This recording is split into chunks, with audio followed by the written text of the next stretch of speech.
In the previous video, we saw how to use internal CSS and we had a small glimpse of how to target elements using CSS selectors. In this video, I'm going to show you a little bit more about the different kinds of CSS selectors that will give us more flexibility in how to target our elements. So there are three different kinds of simple CSS selectors. First one is the element name, which we've already seen in the previous video, where we can target elements based on the name of the element. For example, if you want to target all the p tags in our body, then you'll use the selector as p. So let's look at our example here.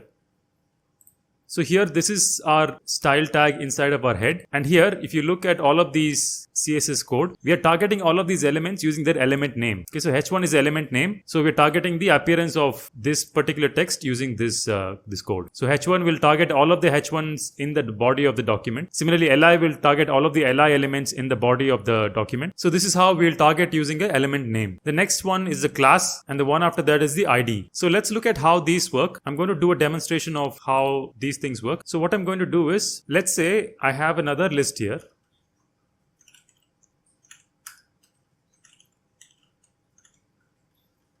And here also I have li tags.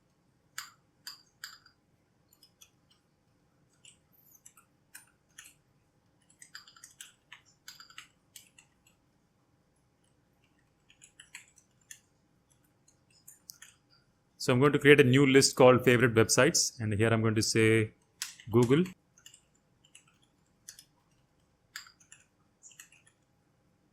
Twitter, Quora. Okay, so I'm going to do this and I'm going to save it and refresh it. So here you can see that we've generated a new list with this kind of a heading. I'm also going to give it another HR.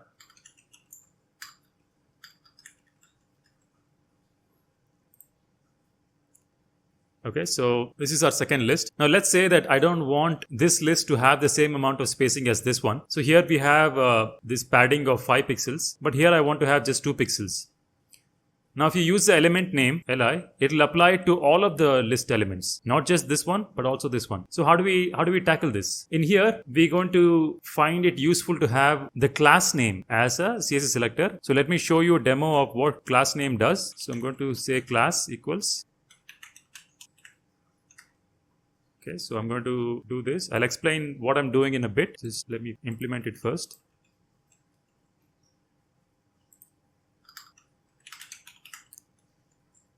Okay.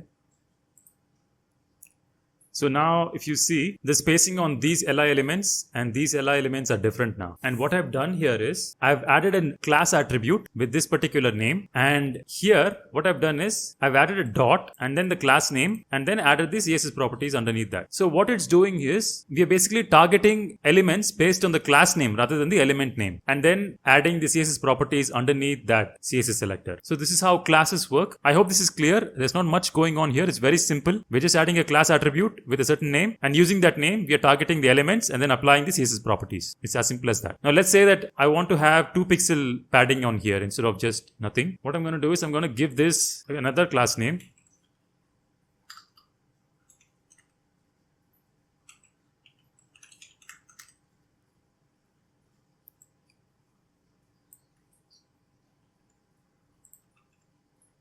And apply this here like this.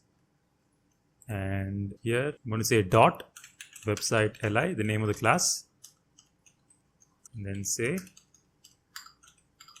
padding 2 pixels. Save that, and now we get 2 pixel padding here.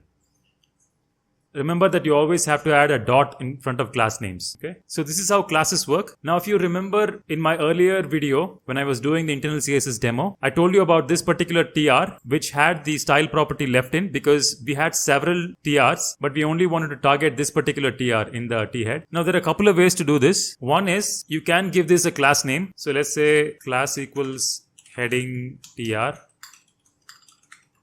and save it, and then come here and add that heading TR.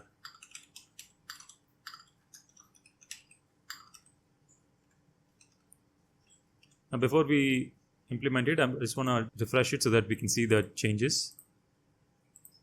So inside here, I'm going to apply the same styling that we had earlier, directly written in the inline CSS.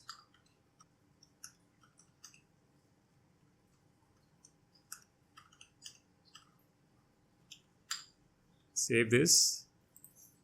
Now we get the CSS applied to the heading tr. Now there's one issue here, which is that when using class name, we can apply the class onto multiple elements. Okay, but here we only have one element that is being targeted, and a better option than using a class in that case is the ID. So if you look at the description of the ID, it targets the only element on the page with the ID. ID has to be unique, as in there can only be one element on the page that has that ID. So there is a very minor difference between a class and an ID. Class targets many different elements with that class name, but ID can only target one element. So basically there can only be one element on a page which has that ID, and it may not be clear to you at this point, but there will be several instances as you do more HTML where you'll only have one element on a page that is unique to that page, and you'll want to give it an ID instead of a class name.